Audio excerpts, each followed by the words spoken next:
안녕하십니까. 세문안의 건축 이야기를 강의하게 된 윤호기입니다. 도슨트 교육을 지원하신 여러분 반갑습니다. 그리고 환영합니다.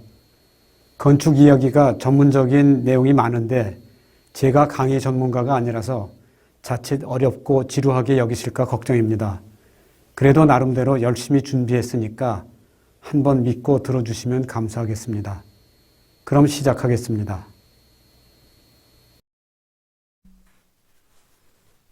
지금부터 25년 전인 1995년에 처음 세문안교회 100년사를 받아들고 읽으면서 무척 감격이 겨웠던 기억이 있습니다. 그 중에서 건축에 관련한 이야기를 읽을 때면 전공이 건축인지라 더 세심하게 살펴보게 되었죠. 읽다 보니 전공자 입장에서 얼핏 이해가 가지 않고 궁금한 것들이 있었는데 이를 저자인 윤경로 장로께 여쭤보았지만 시원한 답을 들을 수 없었습니다. 목마른 사람이 우물 판다고 결국은 궁금한 사람이 조사하고 연구할 수밖에 없었죠. 2003년에 교회사료관이 개관한 이후에 전문위원으로 활동하면서 더욱 관심을 가지고 연구하고 정리하게 되었고 2009년에 성전 건축으로 부흥하는 교회라는 주제의 특별 기획 전시회를 준비하며 그간의 연구를 바탕으로 지나간 건축들을 제대로 정리하게 되어 오늘에 이르게 되었습니다. 아직 확실히 못 밝힌 부분도 있고 수정해야 할 부분도 있지만 이제까지의 연구를 바탕으로 여러분에게 정리하여 알려드리겠습니다. 세문안교회의 건축 역사를 한마디로 요약한다면 5.1본 2교 1신 1수라고 할 수 있겠습니다. 여러분이 기억하시는 데 도움되도록 말을 만들어 본 것입니다. 5.1본 2교 1신 1수. 본당을 5번 건축하고 교육관을 2번, 신관을 1번, 수양관을 1번 지었다는 이야기입니다. 그럼 5.1은 무엇일까요? 신축하려고 추진하다 중단한 적이 1번 있어서 5.1이라 표현하였습니다. 지금 새 예배당이 몇 번째 예배당이지요?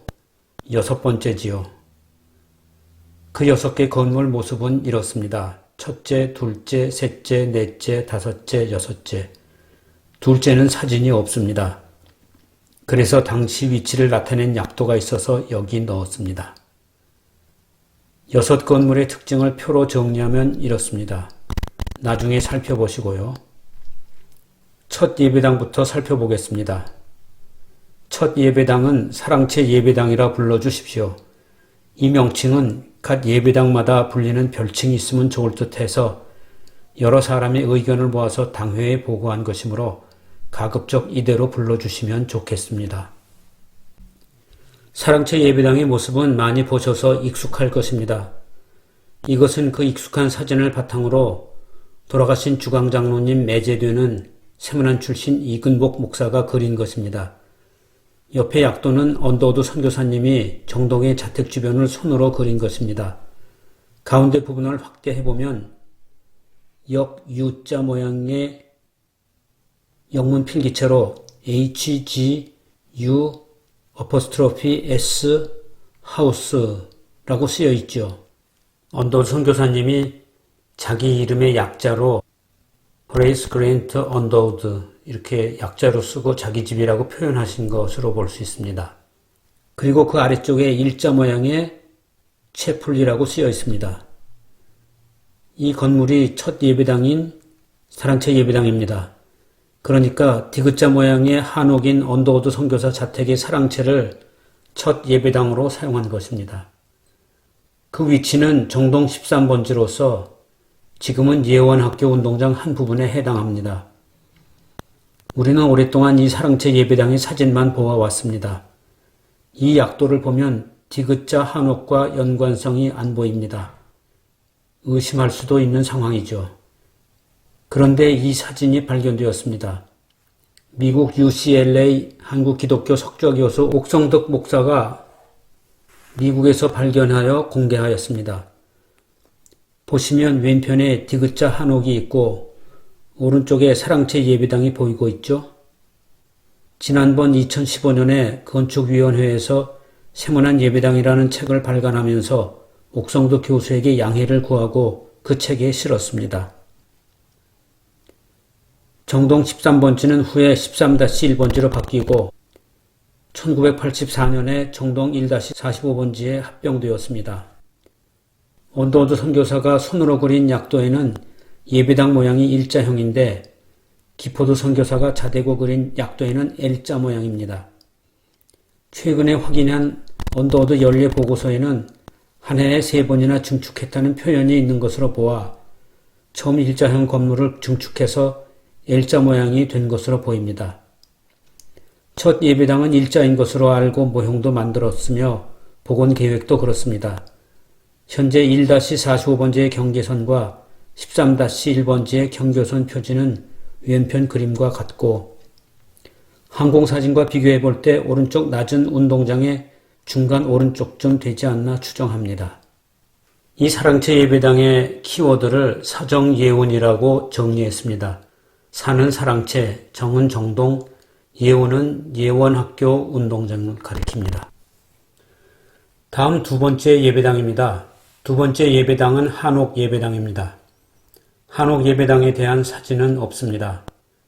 대신 그 과정이 상세하게 기록되어 남아 있습니다. 기포드 선교사가 쓴 Everyday Life in Korea입니다. 그리고 그 위치를 보여주는 약도가 하나 있습니다. 약도는 밀러 선교사가 그린 것으로 알려졌습니다. 언더우드 선교사가 고아를 모아 세운 구세 학당의 후신인 민노아 학당의 그 민노아 선교사입니다. 교회 창립 이듬해 교인 수가 50을 넘고 특히 1894년에 갑오 농민 전쟁으로 이은 청일전쟁으로 국토가 유린되자 많은 이들이 교회에서 희망을 찾으려 하였습니다. 사랑채 예배당이 비좁아지고 돈이문 즉 세문 근처 대로변에 신축하였습니다. 그동안 우리 교회 역사책이 70년사, 85년사, 100년사 이렇게 세 종류가 나왔는데 100년사에만 대로변의 살림집을 얻어 사용하다 그도 모자라 건축했다는 표현이 있습니다. 이걸 인정하면 한옥 예배당이 세 번째가 됩니다만 앞서 소개한 대로 언더우드 연례 보고서에 첫 예배당을 한 해 3번 증축했다는 이야기는 있지만 대로변의 살림집을 얻어 사용했다는 내용은 확인이 불가능하여 개종 증보판에서는 이 표현을 뺐습니다. 아무튼 건축 도중 건축비가 모자라서 중단된 사이 콜레라가 돌았고 언더우드 선교사 부부 등 의료진과 교인들이 세문 밖 임시구호병원에 구호사업을 하여 큰 공을 세우자 조정에서 하사금을 내렸고 교인들은 하사금을 모두 건축헌금으로 바쳤다고 합니다. 이 사진은 1920년대 지금의 서울역사박물관 입구에서 강북 삼성병원 쪽 고개 마루턱을 올려다보고 찍은 사진입니다. 이 사진에서 괄호 이 위치가 한옥 예배당이 있던 자리라고 합니다. 위 동산 위의 건물은 피어선 성경 학원 짓는 모습입니다. 같은 각도에서 요새 사진을 찍어서 같이 비교해 봅니다.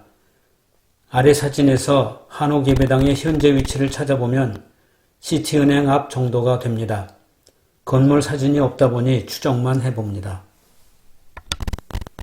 70년사의 기록을 보면 일자형 긴 기와집 내부에 기둥이 여러 개 줄지어 있고 장막을 쳐서 남녀가 갈라져 앉았다고 했습니다. 이는 이마리아 권사님의 증언과도 일치합니다. 여기서 일화 하나 소개하겠습니다. 경향신문사옥 있는 그 자리가 옛날에는 MBC 방송국이 있었는데 제가 청년 시절에 MBC 방송국에서 모닝쇼라는 걸 했습니다. 이른 아침에 하는 방송이었는데 생방송으로 진행했거든요. 근데 찬양대가 동원이 돼서 강심영 목사님과 또 다른 교회 어른과 그리고 이마리아 권사님이 같이 이렇게 참여를 하고 저희가 찬양을 마친 다음에 대담을 하는 그런 식으로 진행을 했는데 거기서 사회자가 처음에 간단하게 몇 마디 각각 물어본 다음에 좀 본격적인 이야기를 들어갔는데 이마리아 권사님하고는 처음에 간단히 얘기한 이후로는 주로 목사님하고만 이야기를 하고 끝나버리고 말았습니다. 나중에 이마리아 권사님이 댁에 가시면서 너무 표정이 밝지 않으시니까 그때 찬양대 같이 했던 백정희 집사님이라고 그때 계셨는데 그분이 그 이마리아 권사님한테 가서 왜 그렇게 좀 표정이 안 좋으시냐 이렇게 물어봤더니 내가 옛날에 예배당에서 한옥 예배당에서 장막을 치고 그리고 남자 여자가 갈라져서 하고 그런 얘기도 좀 하려고 그랬는데 그냥 사회자가 그냥 일방적으로 목사님 얘기만 듣고 끝나버려서 좀 섭섭했다고 그런 말씀하셨다는 그런 일화가 있습니다.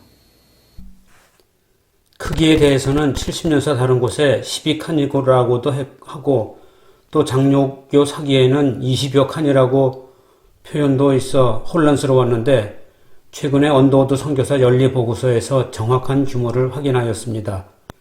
24피트 곱하기 40피트 15칸. 미국에서 사용하는 단위인 피트는 정확히 30.48cm이고 우리나라 척관법에 따른 단위로 한자는 30.3cm입니다. 거의 같다고 볼 수 있지요. 그러니까 24피트 곱하기 40피트라는 것은 실제로는 20넉자 곱하기 40자를 말하는 것입니다. 칸이라는 단위는 기둥과 기둥 사이를 뜻합니다. 기둥이 앞에서 보기에 4개 있는 집은 기둥이 3칸 집인 것이죠. 칸의 단위는 또한 가로 세로 한 칸의 면적을 뜻하기도 합니다. 한 칸의 길이는 건물마다 차이가 있는데 일반적으로 8자를 사용합니다. 이를 적용하면 20넉자는 3칸, 40자는 5칸입니다. 그러니까 3, 5, 15, 15칸. 딱 맞죠? 얼마나 놀랍습니까? 언더우드 선교사님 기록이 앞뒤가 딱 맞죠? 평수로는 27평 정도 되고요. 약 90제곱미터입니다. 앉기에 따라 130명에서 150명 수용할 수 있을 것으로 봅니다. 그런데 이 한옥 예배당이 곧 비좁아졌고 15년 후인 1910년에 이곳에 벽돌 예배당을 짓고 옮깁니다. 그리고 한옥 건물은 오래지 않아 헐린 것으로 추정합니다. 대로라는 것이 원래는 이 사진처럼 돈의 문을 관통하는 길이 좁고 휘어 있었습니다. 전차 한 대 보이시나요? 전차의 왕복선을 만들기 위해 길을 넓히면서 헐린 것으로 추정합니다. 왼쪽 사진은 1920년대에 피어선 성경학원 쪽에서 내려다보고 찍은 사진입니다. 전차 2대가 교행하고 있죠. 경희궁의 정문인 흥화문이 여기 있습니다. 위치는 현재 서울역사박물관 입구 정도 됩니다. 지금 복원한 위치는 옛날 일본인 학교인 경성중학교 정문자리입니다. 맞지 않는 위치에 복원해 놓았습니다. 여기 벽돌 예배당이 보입니다. 그럼 이 한옥 예배당은 어떤 모습일까 하는 여러분의 이해를 돕기 위해 전면 3칸, 측면 5칸의 한옥을 가천대 교수 박항섭 집사의 도움으로 한번 그려봤습니다. 3칸 쪽으로 남녀 출입문을 분리하고 내부는 중앙에 강단을 두고 남녀석을 가르고 기둥을 줄지어 있게 만들어 봤습니다. 그런데 사진이 없다고 함부로 형상화하는 것은 고정관념을 만들 수 있어서 좀 위험하긴 합니다. 참고만 하십시오. 그런데 실제 그런 예배당 사진이 있어 소개합니다. 남녀의 출입문이 다른 3칸 한옥 예배당의 전면 사진입니다. 주로 호남 지역에서 사역한 코윈 테일러 선교사가 찍은 사진입니다. 혹시 우리 한옥 예배당 사진인가 싶었지만 인물 사진에서 우리 교인이나 선교사로 보이는 인물을 찾을 수 없어 우리 예배당은 아닌 것으로 보고 있습니다. 당시에 이 예배당을 선교사들은 웨스트게이트 처치라고 불렀습니다. 조선 사람들이 세문이라고 부르는 도는 문을 웨스트게이트라고 부른 것과 같은 맥락입니다. 서대문이라는 명칭은 주로 일본인들이 사용했다고 합니다.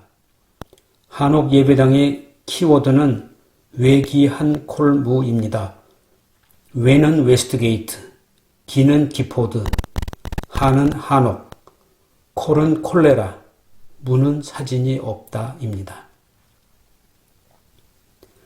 다음은 세 번째 예배당입니다. 한옥 예배당은 100명 정도밖에 수용하지 못하기 때문에 곧 부족하게 되었습니다. 새 예배당 부지를 찾느라 10여 년의 세월이 흘렀고 결국 현 위치인 염정동에 자리 잡았습니다. 염정동 또는 염정승골이라 불렀는데 염치성의 정승이 살던 곳이라고 합니다. 세 번째 예배당의 명칭은 벽돌 예배당입니다. 많이 본 사진이죠? 로마네스크풍의 건물입니다. 서양 건축사에서 13세기 고딕 양식이 나타나기 이전의 양식을 로마네스크라고 합니다만 19세기 말이나 20세기 초에 옛날 로마네스크 양식의 일부 특징을 차용한 건물들이 등장했는데 이를 로마네스크풍이라고 정의하였습니다. 반원 아치, 3년 아치 등이 나타납니다. 이 사진을 보면 더 뚜렷이 알 수 있습니다. 이것이 반원 아치이고 이것이 3년 아치 창입니다. 설계한 사람은 캐나다 건축가 헨리 고든입니다. 사진은 모건대 건축가 은퇴한 김정동 교수가 캐나다까지 찾아가 그 후손에게 받은 것으로 사진의 출처를 밝힙니다. 제중원 원장인 에비슨이 캐나다 출신이라 헨리 고든에게 세브란스 병원 설계를 의뢰하게 된 것을 계기로 한국에서 여러 건물을 설계했는데 그중 하나가 세문안 벽돌 예배당입니다. 시공은 해리 창이라는 중국인이 맡아서 했습니다. 이 사람은 어떤 선교사 따라 조선에 왔다가 여러 건물을 시공하게 되었고 세브란스 병원도 해리 창이 시공했다고 합니다. 벽돌 예배당의 측면 모습을 보겠습니다. 이 사진은 엘버트 테일러 기자가 1920년대에 찍은 파노라마 사진입니다. 현재 서울역사박물관 2층 로비에 전시되어 있습니다. 확대해보면 벽돌 예배당이 보이는데 측면으로 보입니다. 자세히 보면 작은 사각형 창 2개와 긴 사각형 창 2개로 구성된 것을 알 수 있습니다. 이 사진은 앞서 보셨고요. 이 귀퉁이의 사진을 확대해보면 희미하지만 역시 작은 사각형 창 2개와 긴 사각형 창 2개로 구성된 것을 알 수 있습니다. 같은 확대 사진이고요. 지금의 지도에서 사진을 찍었을 것으로 추정되는 곳에서 예배당 위치까지의 틀어진 각도를 따져볼 때 평면이 1대1, 즉 정사각형에 가까운 것으로 추정할 수 있습니다. 그럼 내부 모습은 어떤 모습일까요? 우리 교회에서 보유하고 있는 벽돌 예배당 내부 사진은 딱 2장입니다. 그런데 내부 모습이 비슷하면서도 확연히 다릅니다. 이 사진은 한때 성탄절 예배 사진으로 알려졌는데 단상 위의 인물 몇 면과 가운데 작은 사진으로 보아 언더우드 목사 도선 선교 50주년 기념식 사진으로 보는 것이 더 타당한 것으로 판단하고 있습니다. 도선이란 말은 도미 유학이란 말에서 보듯이 조선으로 건너왔다는 뜻입니다. 이 사진은 뒷벽에 붙은 순서지를 근거로 볼 때 로헤리 선교사 25주년 기념식 사진인데 찬양대석 위 발코니가 연결되지 않고 강단 높이도 훨씬 높고 계단도 강단에서 출발하여 경사도 완만하고 계단 난간도 단 하나에 둘씩 있습니다. 난간 색깔이나 유리창이 없는 것 등 여러 가지가 다릅니다. 언더우드 내한 50주년이면 1935년이고 로헤리 선교사 내한 25주년이면 1933년인데 2년의 시차 사이에 대대적으로 내부 리모델링을 했을 수도 있겠으나 나중에 보겠습니다만 이때는 예배당 신축을 추진할 때라 과연 그렇게 투자했겠느냐 하는 면에서 둘 중 하나는 다른 건물 사진이 아닐까 의심하고 있습니다. 우리 교회 기록에 보면 언더우드 도선 선교 50주년 기념식과 관련한 기록이 있고 회중석 의자가 역사관에서 당시에 보관 중인 의자와 디자인이 일치하므로 왼쪽 사진이 이 벽돌 예배당의 내부 사진인 것으로 추정합니다. 옛날 분들이 벽돌 예배당이 승덕교회와 모습이 같다는 말씀들을 하십니다. 이 왼쪽 사진은 같은 건축가인 고든이 설계한 승동교회 내부 사진입니다. 1940년 장로 장립식 사진인데 계단 모습이 로헤리 선교사 25주년 사진과 아주 유사합니다.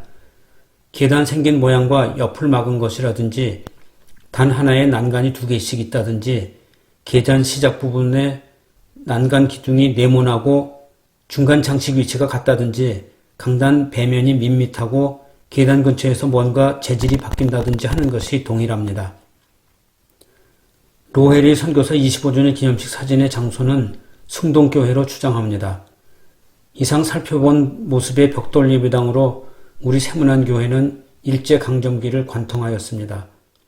벽돌 예배당의 키워드는 염로고 벽강으로 정리했습니다. 염은 염정동, 로는 로마네스크풍, 고는 건축가 고든, 벽은 벽돌, 강은 일제강점기입니다. 교회는 일제강점기인 1937년에 교회 창립 50주년을 기념하여 예배당을 신축하고 50년사를 편찬할 계획을 세웁니다. 1937년 3월 21일 재직회 임시회록을 보면 기위 배부한 도본 즉 일부 2층제를 가결하다. 1. 신축 예배당 내의 기둥은 없이 하고 종각은 두기로 가결하다. 1936년 1월 50주년 기념사업의 일환으로 논의를 시작합니다. 10월에는 설계 관련 기록이 보이고요. 12월에는 50주년사 편찬을 결의합니다. 이듬해 1937년에 설계자인 보리스가 조선에 발을 디딥니다. 3월까지 설계 관련한 언급이 계속되다 이후 기록에서 사라집니다. 8월에는 50주년사를 신축 건물 낙성식까지 연기하기로 합니다. 9월에는 50주년 기념사업으로 예정했던 부흥회도 무기 연기합니다. 즉 일본이 중일전쟁을 일으키는 전시 상황으로 인해 중단하고 만 것입니다. 계획 설계를 담당했던 보리스 사진입니다. 이 사람은 선교사 겸 건축가로 일본에서 건축설계 일을 했습니다. 설계 도면은 은퇴하신 손장렬 집사님의 도움으로 확보했습니다. 모양이 벽돌 예배당과도 많이 다릅니다. S자가 좀 이상하지만 Sketch of Proposed Presbyterian Church 신문 내 Seoul, Korea라고 쓰여 있습니다. 키워드는 오전보를 기억하십시오. 오는 창립 50주년 기념, 저는 중일전쟁, 보는 보리스입니다. 다음은 네 번째 예배당입니다. 별칭은 종탑 예배당입니다. 종탑을 따로 두지 않고 예배당에 붙여 지은 건물입니다. 한동안 1910년 벽돌 예배당 좌우에 종탑을 붙였다고 알려졌었습니다. 또 1949년 당회록에 헌당식 이야기가 나오기 때문에 건축 시기가 1949년으로 알려지기도 했습니다. 이 예배당은 고딕풍으로 볼 수 있습니다. 원래 고딕 양식은 서양에서 12세기 말부터 등장해서 15세기까지 대부분의 성당이나 큰 건물에 적용되었습니다. 그렇지만 19세기 말이나 20세기 초에 미국 등지에서 평면은 실용적이고 외관에만 첨두 아치창이나 첨탑을 두어서 건축하던 시기가 있었습니다. 첨두 아치란 윗끝이 둥글지 않고 뾰족한 아치라는 뜻입니다. 한동안 이 종탑 예배당을 고딕 양식이라고 소개하던 시절이 있었습니다만 건축 사가들의 이야기를 참고해서 고딕풍으로 수정했습니다. 벽돌 예배당과 종탑 예배당을 비교해 보시죠. 지붕 각도가 다르고 외벽 창 모양과 용마루 높이가 다릅니다. 전면은 다시 공사했다고 볼 수 있습니다. 벽돌 예배당의 측면이 나타난 사진을 보면 작은 네모창 2개와 긴 네모창 2개가 모인 것이 3번 있죠. 종탑 예배당 측면은 이런 첨두 아치창이 일정하게 반복되고 있습니다. 따라서 측벽도 다시 공사했다고 봐야 합니다. 전면도 다시, 측면도 다시라면 결국 다 다시 지었다고 봐야 합니다. 이승리 권사님의 부친인 이한준 장로께 벽돌 예배당 종탑을 붙여 지었는지 완전히 새로 지은 건지 여쭤보니까 세문안교회에 처음 나오신 때에 이미 건축이 끝나 있었지만 새로 지었다고 들었다고 증언하셨습니다. 증축이란 표현을 쓴 것은 비전문가 입장에서 규모를 크게 신축하니까 그렇게 표현한 것이 아닌가 생각합니다. 다음으로 건축 시기는 세문안교회 70년사의 앞부분 화보 중에 1947년으로 나옵니다. 또 다섯 번째 예배당 헌당 예배 순서지에도 1947년으로 나옵니다. 해방 직후 어려운 시기임에도 1937년에 전쟁으로 중단한 건축을 사명으로 알고 순종하여 2년 만에 건축한 것입니다. 김영주 담임 목사님의 의지가 강했지만 도중에 지지부진하니까 홍미현이란 청년이 무명지를 끊어서 교인들의 결단을 촉구함에 따라 분위기가 일신하고 교인들의 참여로 이어져 끝내 준공하였다는 일화가 있습니다. 네 번째 예배당의 키워드는 해고종단으로 정리합니다. 해는 해방 후, 고는 고딕풍, 종은 종탑, 단은 손가락을 끊었다는 단지입니다. 다음은 네 번째 예배당의 리모델링 사업입니다. 70주년 기념 예배당으로 불러주세요. 6.25 전쟁 와중에 담임 목사님이 납북되시고 이후 많은 혼란 속에 1955년 강신명 목사님이 부임하셔서 분위기 일신을 위해 교회 창립 70주년 사업을 추진하며 예배당 리모델링을 추진하게 됩니다. 자료에는 개축, 증축 등 여러 표현이 나오는데 지금 시각에서 보면 딱 리모델링입니다. 어떻게 바뀌었을까요? 한번 비교해 보시죠. 먼저 출입하는 방법입니다. 좌우 종탑 아래에 들어가던 입구가 있어 계단을 통해 2층으로 올라가던 것을 5개 계단을 만들어 2층으로 바로 들어가게 바꾸었죠. 창 3개가 출입문 3개로 바뀐 것입니다. 다음에 예배당이라고만 씌어있던 현판석이 늘어나고 세문안이라는 글자가 더해졌습니다. 다음에 용마루 위에 있던 십자가가 없어졌습니다. 6.25 전쟁 중에 인민위원회 사무실로 쓰였다더니 인민군이 떼어버린 모양입니다. 마지막으로 안 보이지만 종이 설치되었습니다. 전쟁 전에 주문했는데 부산의 어느 세관 창고에 방치된 것을 어떤 선교사가 보고 알려줘서 찾아다 설치했다죠. 내부 모습도 현대식으로 바뀌었습니다. 전자오르간도 설치하였고요. 리모델링 설계는 프랑스의 근대 거장 르꼬르비제의 제자 김중업 씨가 담당한 것으로 알려졌습니다. 70주년 기념 예배당의 키워드는 7리 업계로 정리합니다. 7은 70주년, 리는 리모델링, 업은 김중업, 계는 5개 계단입니다. 일단 여기까지 말씀드리고 이번 영상은 마무리하겠습니다. 시청해 주셔서 감사합니다. 세문안 역사관 도순투교육 세문안의 건축 이야기 두 번째 영상을 시작하겠습니다. 지난 영상에서는 정동의 언더우드 사랑채에서 시작하여 신문로 큰 길가에 두 번째 예배당인 한옥 예배당을 지은 것과 현재 위치로 옮긴 세 번째 벽돌 예배당, 해방 후 신축한 네 번째 종탑 예배당, 70주년을 맞아 리모델링한 이야기까지 말씀드렸습니다. 이어서 다섯 번째 예배당에 대해서 말씀드리겠습니다.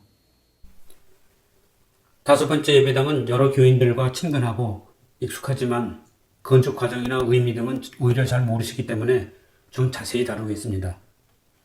이 사진은 1984년 사진으로 제가 좋아하는 사진입니다. 나중에 예배당이 리모델링으로 좀 변형됐는데 이 사진은 초기 모습을 잘 간직하고 있기 때문입니다. 종탑 예배당 시절인 1969년 10월 당회는 예배당을 신축하기로 결의합니다. 주요 이유는 안전이었습니다. 당시에 언더우드 선교사 손자인 원일환 장로님은 옛 예배당을 보존해야 한다고 반대하셨답니다. 그렇지만 안전이 문제되고 다른 대안이 없다 보니 신축하게 된 것 같습니다. 벽에 굵은 균열이 생기는 등 안전에 문제가 생기니까 예배당 중앙 통로에 강관 기둥을 세워서 받쳐놓은 겁니다. 예배 때나 혼인식 때 불편하기 짝이 없었죠. 강신영 목사님은 건축을 참 의욕적으로 추진하신 것 같습니다. 70주년 리모델링도 하시고 교육관도 지으시고 드디어 본당도 신축하게 된 것입니다. 설계 경선 4대 지침으로 연합성, 성경적 상징성, 한국적 상징성, 파이프관 설치 가능을 정하고 유학파 건축가 3인에게 계획 설계를 의뢰하였습니다. 김종업 씨는 앞서 말씀드린 대로 프랑스 근대 거장 르꼬르비제의 제자이고 조자용 씨는 하버드대에서 구조공학을 전공하신 분이고 이부 씨는 영친환과 이방자 여사 사이에 태어난 사람으로 해방 후 일본이 황족지위를 박탈하니까 평민신분으로 유학가서 건축학을 전공하고 당대 유명 건축가인 미국 이문베이 사무실에서 7년간 일을 한 후 삼공화국 정부가 영친왕 귀국을 추진하자 각지 들어와서 활동하고 있었습니다. 경선 결과 김종업 씨는 예배당 설계 뜻이 없다고 포기했고 조자영 씨는 한옥처럼 설계해왔는데 이구 씨는 모더니즘을 바탕으로 소위 현대식이 유행하던 시기에 맞게 설계해와서 교인들의 지지를 받아서 확정되었고 실시 설계를 하게 됐습니다. 그런데 이구 씨 개인이 한 것이 아니고 부사장으로 재직 중인 프란스 아시아 이름으로 해서 설계를 진행했습니다. 여기서 짚고 넘어갈 일이 하나 있습니다. 당시 설계 도면에는 이구 씨 사인은 어디에도 없고 대신 대표이사 고주석이라는 고문인과 JS 코라는 사인만 보입니다. 이 사람은 이구 씨가 서울대 강의를 나가던 시절의 제자로 국내 건축사 면허가 없던 이구 씨를 위해서 같이 일을 했던 것이 거의 확실합니다. 돌아가신 유재현 장로님과 제가 이 고주석 씨를 인터뷰해서 영상으로 남겼는데요. 이구 씨의 지시에 따라 실무적인 일은 거의 고주석 씨가 한 것으로 들었습니다. 이럴 경우 건축계에서는 두 사람의 공동 작품으로 봅니다. 고주석 씨는 네덜란드 여자와 결혼해서 지금 한국과 네덜란드에서 사업을 하고 있습니다. 요새는 건축보다는 조경 일을 하고 있는 것으로 알고 있습니다. 85주년 기념 예배당의 상징에 대해 알아봅니다. 기둥 24개를 십자가 모양으로 하여 요한계시록의 24장로를 상징하였고 예배당의 창이 작고 어두운 것은 카타콤을 상징하였다고 합니다. 정면 출입문 상부에 전통 무늬를 이용하여 십자가 상징을 하였고 저렴한 공사비를 위해 실내 마감을 붉은 벽돌 치장면으로 하면서 음향을 고려하여 벽돌을 튀어나오기도 하고 없애기도 해서 소리를 분산하거나 흡음하는 효과를 고려하였습니다. 모더니즘의 단순미가 돋보이는 이 예배당에 대해 강신명 당시 담임 목사님은 중세기 교회처럼 군림하지 말고 소박한 모습으로 대중과 친밀한 사귐을 해야 하는 개신교 교회의 이미지를 살린다고 표현하였습니다. 1971년 9월에 바로 기공 예배를 드렸지만 시공업체 선정에 시간이 걸렸는데 실제 착공은 1972년 3월에 하였고 이후 빠른 속도로 진행하여 그해 8월에 정초 예배를 드리고 11월에 입당하게 됩니다. 이 당시에도 건축 헌금을 독려하는 계기가 된 사건이 있었는데 한 초등부 어린이가 돼지 저금통을 들고 건축 헌금을 하러 왔는데 사무처에서 열어서 집계하니까 18,693원이 들어있었습니다. 대기업 대졸 초봉이 4만원이던 시절이었으니까 지금으로 치면 한 90만원쯤 되는 셈이죠. 교인들에게 많은 자극이 되어 미국 유학 간 교인 자제들까지 건축 헌금을 보내오기도 하였습니다. 1972년 11월 26일 착공 8개월여 만에 창립 85주년 기념 예배와 감사절을 겸하여 입당 예배를 드렸습니다. 그리고 이듬해인 1973년 부활주일에 헌당 예배를 드렸습니다. 헌당 예배 광경입니다. 당시엔 교계의 잔치로서 CBS 기독교 방송에서 실황 전체를 녹화 중계하였습니다. 그리고 예배당 신축을 계기로 예배가 3부제로 되면서 청년 대학생 예배가 생기고 채문안의 두 번째 찬양대가 탄생하였습니다. 건축과 관련한 일화를 소개한다면 본당 규모를 처음에는 1,500석을 하자는 논의가 있었지만 도심 공동화에 따른 교인 감소를 걱정한 유학파 당회의원들의 반대로 1,000석으로 했고 찬양대석이 처음에 강단 뒤에 배치하였으나 찬양대석이 강단보다 높으면 안 된다는 여전도 회원들의 서명운동으로 무산되기도 하였습니다. 규모는 지하 1층, 지상 3층, 연면적 2,575제곱미터, 시력 80평으로 건물 골조는 처음으로 철근 콘크리트 구조로 되어 있습니다. 모멘트 골조라는 말은 기둥과 보로 뼈대를 구성하였다는 뜻입니다. 이전까지는 벽돌이 내력벽의 기능을 하였는데 이제는 벽돌이 칸막이 역할밖에 하지 않는 튼튼한 철근 콘크리트 모멘트 골조가 된 것입니다. 당회실, 잠옷실, 기도실, 지하 주차장도 갖추고 중층 집회실을 식당으로 사용하고 파이프 오르간과 냉방시설도 나중에 추가할 여지를 만들어둔 당시로서는 꽤 앞선 시설이었습니다. 예상 공사비가 1억 원이었는데 좀 넘어섰네요. 준공 직후의 사진입니다. 옆에 언더우드 기념관 모습도 좀 낯설죠? 처음에는 저런 모습이었습니다. 이 예배당은 두 번에 걸쳐 리모델링 했습니다. 지하층은 처음엔 차도 별로 없는데 주차장이었다가 100주년 때 친교실과 소예배실, 소회의실로 사용했고 2002년 리모델링 때는 전체를 친교실로 바꾸었죠. 1층은 찬양대실, 사무처, 당회실, 담임목사실, 교육자실까지 다 수용하다 100주년 때 찬양대실이 커지고 교육자실이 빠져나갔고 2002년에는 담임목사님실도 빠져나가고 찬양대실이 하나 더 생겼습니다. 2층 예배당은 장모실이 예배당 안에 있다가 100주년 때 밖으로 빠져나왔습니다. 5번째 예배당 85주년 기념 예배당의 키워드는 콘모 구조 청으로 정의하였습니다. 콘은 철근 콘크리트, 모는 모더니즘, 구는 이구, 저는 대지저공통, 청은 청년 예배입니다. 드디어 6번째 예배당입니다. 외관과 예배당 내부입니다. 외관 사진이 참 멋있죠? 사진으로 3대째 작가인 임준영 작가가 찍은 거랍니다.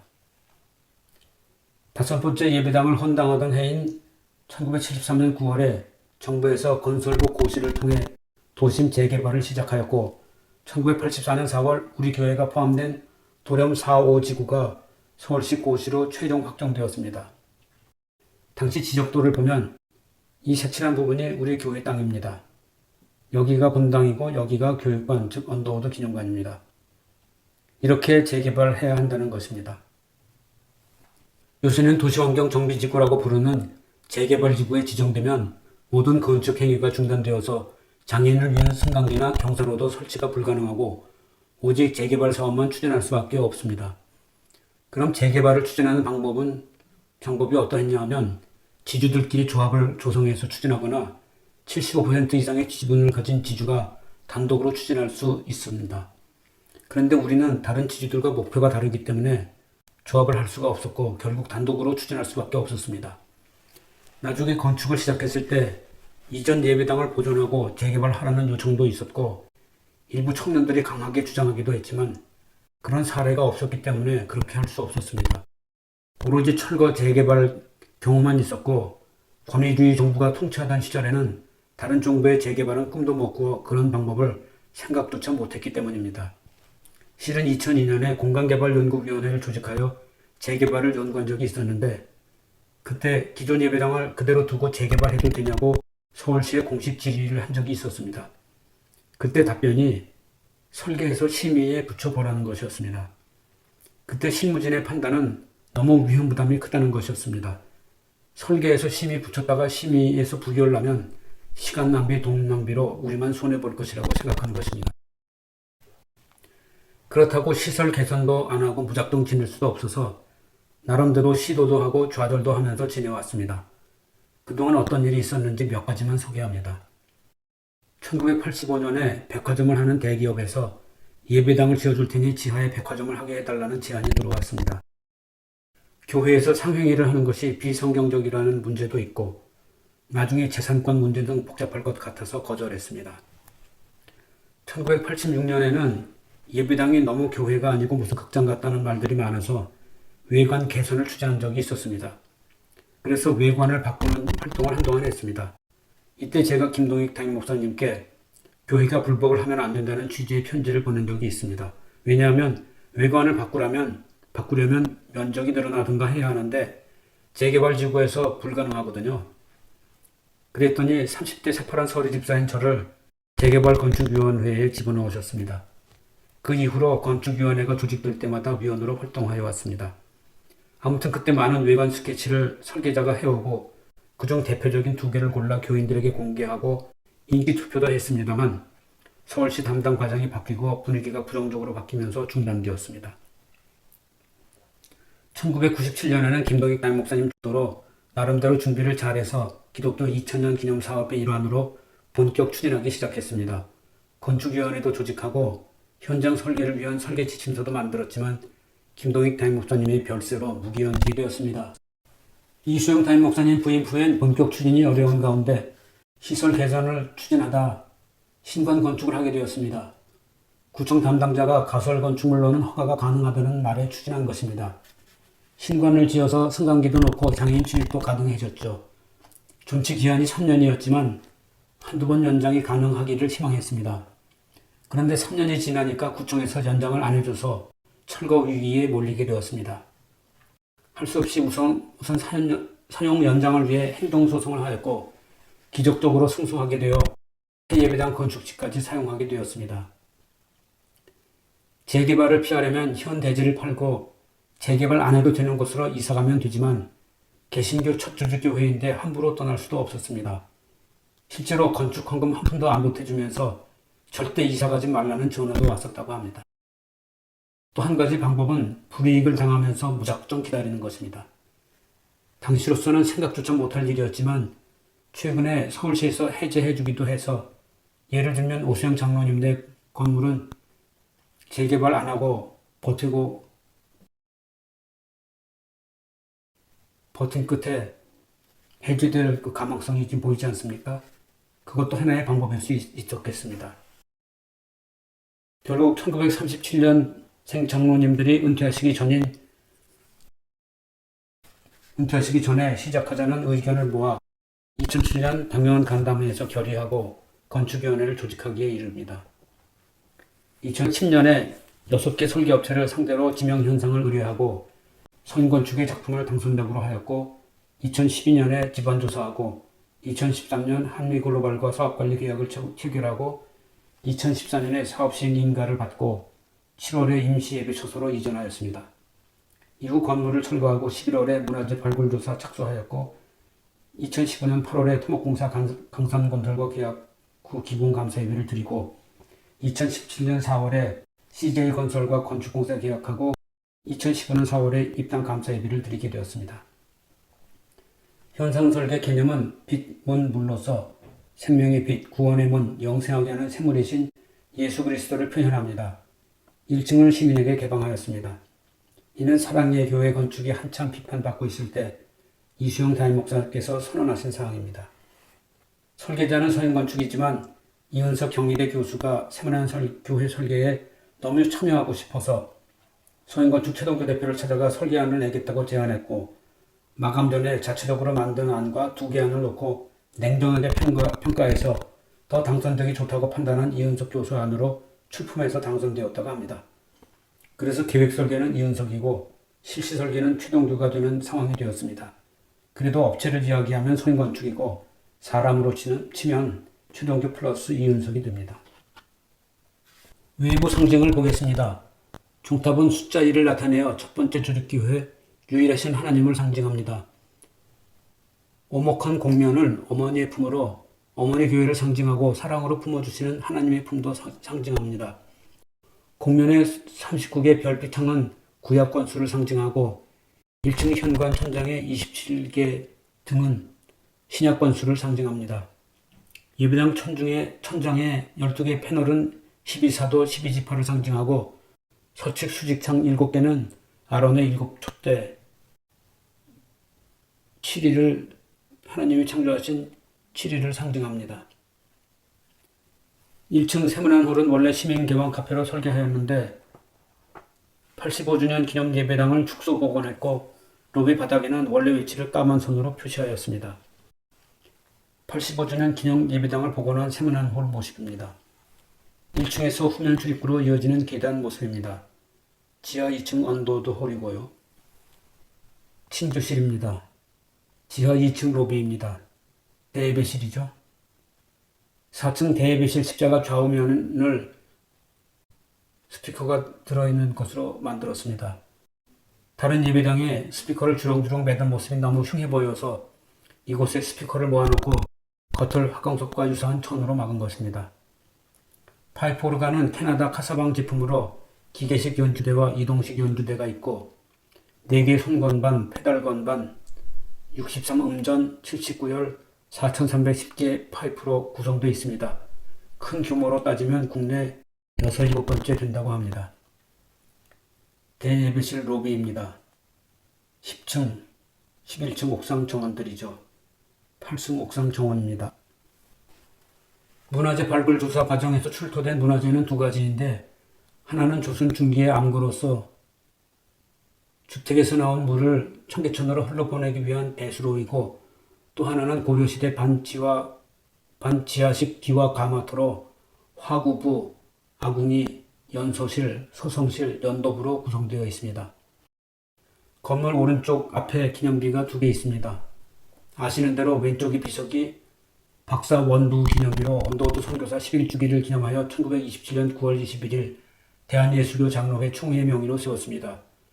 제막식 사진은 많이 공개되어 있죠. 오른쪽은 김영주 목사 순교 기념비로 담임 목사로 계시던 1950년 6.25 전쟁 때 납북되셔서 생사불명이셨지만 2008년 6월에 탄생 100주년을 맞아 대한예수교 장로회 총회가 순교자로 인정함에 따라 기념비를 세우게 되었던 것입니다. 이전 예배당에서 언더우드 기념관 앞에 있던 것을 공사 중에는 세문안 동산에 보관했다가 옮겨 설치했습니다. 6번째 현 예배당의 키워드는 제3서골문으로 정리합니다. 제는 도심 재개발, 3은 지구확정 35주년, 서는 서인건축, 골은 철골조, 문은 문화재 발굴조사입니다. 기타 부속 건물에 대해 알아봅니다. 먼저 언더우드 기념관입니다. 이 건물은 교회 창립 80주년을 기념하여 1967년 8월에 교육관 건물로 준공하였지만 교회의 사정으로 철거 시까지 끝내 준공 처리가 되지 않아 무적으로 일생을 마친 비운의 건물입니다. 준공 당시 설계자인 김대식 씨도 영업 정지를 당했고 교회 측도 불이익이 있었던 것으로 알려졌습니다. 제가 이분을 인터뷰했었는데요. 김대식 씨는 세종대로 사거리 감리교 본부 즉 동암연세점 건물을 설계한 건축가인데 약관 28세 때 친척되는 오인명 장로님 소개로 설계 공모에 참여했고 설계자로 선정되었다고 합니다. 공사 도중에 골조에 문제가 있어 보강 공사를 하기도 했고 그에 대한 도의적인 책임 때문에 교회 측에 준공 처리와 관련해서 강하게 주장할 수 없었다고 합니다. 준공 후에 분반교육실, 집회실 외에 한양대 연습실과 대학생회실, 청년회 사무실 등이 있었는데요. 자연스럽게 1970년대와 80년대 기독학생운동의 중심지가 되었고 1972년대 85주년 기념예배당 건축때에는 임시예배처소로 쓰이기도 했습니다. 1987년 100주년 때에 대대적인 리모델링을 했고 2001년 신관이 준공되자 교육관 일부 기능을 넘겼고 2005년 신교육관 언더우드 교육관 준공하면서 교육 기능을 넘겨주기까지 40여 년간 기능을 다하였습니다. 언더우드 기념관의 키워드를 8교무로 정리합니다. 8은 80주년, 교는 첫 교육관, 무는 무적 건물입니다. 다음은 수양관 신관입니다.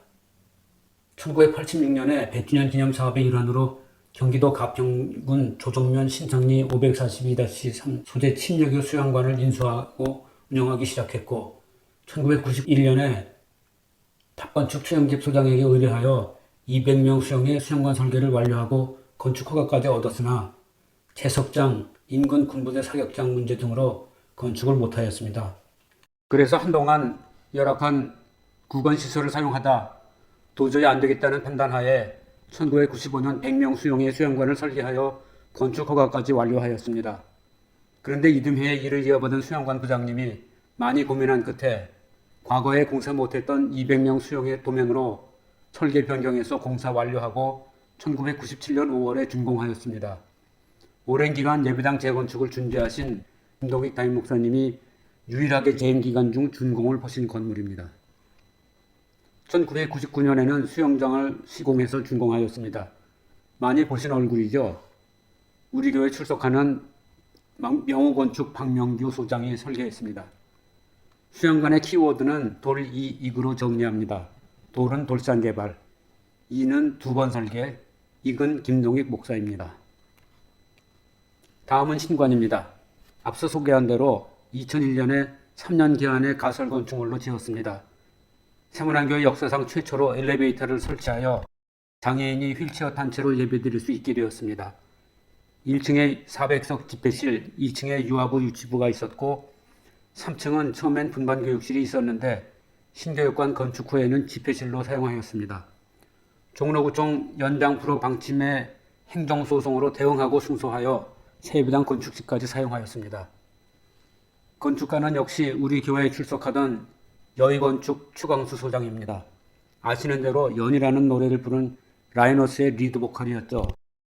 7080 노래가 유행하면서 방송활동도 많이 했는데 갑자기 자꾸 해서 애석하였습니다. 살아있었으면 새예배당 건축에 큰 일을 했을 거라 생각합니다. 신관의 키워드는 가연석으로 정리합니다. 가는 가설 건축물, 연은 라이너스 추강수, 석은 애석한 별세입니다. 다음은 언더우드 교육관입니다. 이 건물은 우리에게 정말 효자 노릇을 톡톡히 했습니다. 김동익 담임목사 시절부터 교회 재건축을 위해 매년 말에 장기개발기금을 적립해 나가고 있었는데 계속 목돈으로 쌓여가고 있으니까 이를 활용하자는 차원에서 신교육관 건축을 추진하게 되었습니다. 대지는 사설 주차장으로 사용하던 땅인데 근처에 경희궁이 있고 또 지하에 5호선이 지나가고 있어서 제약이 많은 땅이었습니다. 그래도 지하 4층, 지상 4층까지만 건축할 수 있을 거란 판단하에 대지를 매입했고 설계자를 선정하여 설계하고 건축 허가를 얻어 착공하였습니다. 처음 서인건축과 PCK건축 두 곳에 계획 설계를 맡겨서 안을 받아보았는데 서인건축 안은 좀 튀는 안이었고 PCK건축의 안이 무난했는데 PCK건축이 법규를 다각도 검토해 보니까 지상 5층까지 설계할 수 있다는 가능성이 있다고 해서 PCK건축을 설계자로 정하였습니다. 일단 2003년에 착공하였고 이후 우리 희망대로 지상 5층까지 설계 변경해서 허가받았는데 지하 5층 절반은 도시철도공사 협의 과정에서 없어졌습니다. 2005년에 건축 완료하고 준공하여 언더우드 교육관이라 명명하였습니다. 아시는 대로 새예배당 건축을 하면서 임시예배 처소로 사용하기 위해 2013년에 증축 허가를 받았습니다. 당시 1화가 하나 있습니다. 임시본당으로 사용할 공간이 언더우드홀 3층인데 탁구장 등 체육시설로도 사용하며 층고가 높았습니다. 일부 중층을 걸면 참 좋겠는데 그렇게 하자면 지상 6층이 됩니다. 이미 신축 때 4층을 간신히 5층으로 만들었었는데 6층은 꿈도 못 꾸는 상황이죠. 그때 제가 카페를 사용하던 1층을 어린이집으로 용도 변경하는 일을 책임지고 있었는데 이를 맡길 삼화건축 소장님과 만나서 이야기를 하다 전혀 기대하지 않고 지나가는 이야기로 혹시 6층이 되는지 알아봐 달라고 했습니다. 그랬는데 나중에 된다는 연락을 받았습니다. 깜짝 놀라서 몇 번을 확인했죠. 알고 보니 그 사이 법이 바뀌어서 건축 심의를 통과하면 가능하게 되었다는 겁니다. 게다가 건물을 더 높이 짓는 게 아니고 중간에 한 층을 끼워 넣는 거니까 경희궁과도 관계없고 충분히 승산이 있다는 이야기였습니다. 결국 중층을 걸어서 100석 정도 예배 자리를 마련할 수 있었습니다. 비록 키가 큰 분들은 드나들다 머리를 부딪히기도 했지만 광야 생활에서는 훌륭히 그 기능을 수행할 수 있었습니다.